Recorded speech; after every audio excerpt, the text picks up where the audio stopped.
is you're a market expert and you're doing the lead generation activities to make better choices. We've got a whole series on being the market expert. It's all about that. One of the reasons that professional athletes are so good at what they do, they're market experts at whatever their skill set is. If they're a cornerback or they're on the line or they're a receiver, they are an expert at what they do. If you want to peel back the veneer of real estate, go take somebody, and if it's in your market that's seen as a fairly high producer, maybe it's in your office or market center, ask them some questions about the market.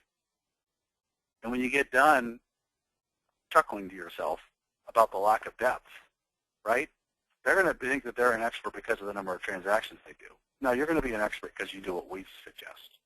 And you can actually get deep because that's the value you provide that allows you to be a market expert, not a marketing expert, right? We market, we send out 50,000 postcards.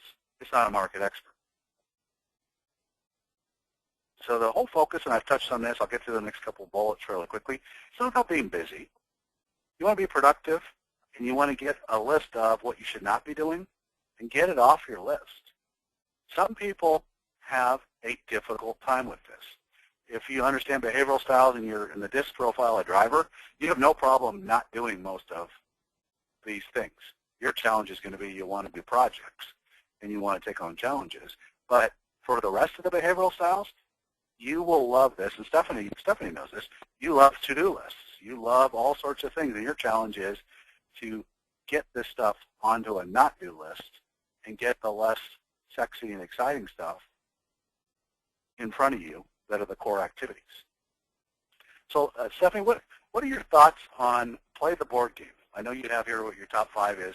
What do you want them to take away from that? What is the takeaway for play a board game, move your top 5 forward every week? Yeah, we just focus on, and it's funny because we have clients who are involved in other coaching programs as well, or self-development programs, and we keep hearing the number 5 that keeps coming up, your top 5, your whatever. But we've been using the top 5 for the last year with our clients. We didn't do this until 2013, but we have what's called we called it an earnings projection worksheet, but it really is your mutual fund, which we're gonna talk about next week. But my point is that when we followed the #1 Keller Williams agent in the frickin' country, I think I just said frickin', sorry about that. We went to see him, and we followed him. We shadowed him for 3 hours. And then we've seen him on stage, and Gary Keller asked, and it just is because we were with KW for so long, we tell our KW stories, and this is no disrespect.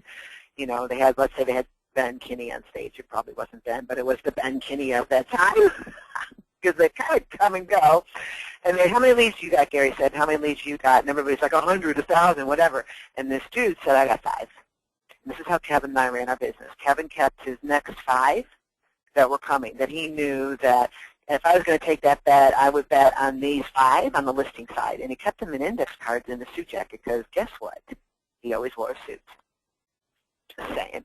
So you only focused on really your top 5 consistently, in a casual way, not in a way with infusion software or anything. You just knew these were my top 5. And I really believe that we heard it from Chris Heller, and we did it because of you, that we just moved more listings forward every week. Sometimes you take 6 or 7 in a week. In a crashing and burning market, people, do you hear me? Everybody else was going out of business. We succeeded in 7, 8, 9, and 10. Second year of the business, top 10 out of 8,000. Then we ended up at number 3, and then we lost. But it's because Kevin only focused on those 5. Maybe there was 3, maybe there was 4, maybe there was 5. But it's been a huge aha for us. We kind of made this, kind of sorry for you guys who have been with us in Mastery, but we kind of just PFA'd this one. Let's get them to really focus on their next 5, and then we just developed a plan around it. But it has words magic. It's magic, isn't it, Kevin? Well, it's again, human nature. It's like the analogy of going hunting with a bird dog, and all of a sudden there's 5 ducks that fall into the lake. The dog's not going to know which one to chase. Real estate agents are the same way. If you have too many, everything. And it changes everything. And the stupid simple, it's much easier than you think. This is a big part of it. you should know in such depth where your next 5 listings are coming from. And we'll teach you in the next 2 weeks of these series a great system for how to do that. It doesn't mean you don't have a lot of opportunities. Most of our coaching clients are driving towards identifying 50 people that are going to be selling in 2015. We have a system for following up on it, and you always move people forward. One of the things that comes from disqualifying in great opportunities and focusing on 5 is somebody can fall out of the 5, and it doesn't make your business fall apart. Somebody can fall out of your top 5 for 2 reasons. They either go till later, or they go till never because you disqualified them out, or you closed them and you listed it. I mean, my business didn't stop and start on a week that I took 5 or 6 listings. No, you didn't quit. Okay. But I had the next 5 right behind them, or I had enough people. And the difference is, as we'll talk about from a business planning, you can't get this system to work this way unless you're doing enough lead follow-up and follow-through. I didn't take 5 listings because I made so many contacts or had such a great database to call through that all 5 came from brand new stuff that week. 70% of my business came from things that I were following up on. They didn't make it on my top 5 because I talked to them that morning. That's the dirty secret about real estate that is difficult to automate because they disappear into technology systems and then they fall away and you don't end up closing them and you forget about them.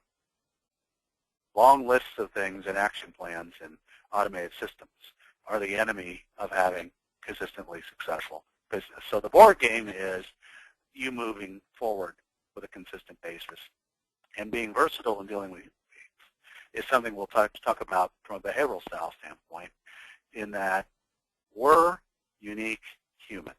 I'm a driver personality. Stephanie is a high I or interpersonal and has a driver right behind it. But everybody's different. If we don't have any kind of versatility, and this is something we talk about in the final week of listing mastery, you can literally double your business by getting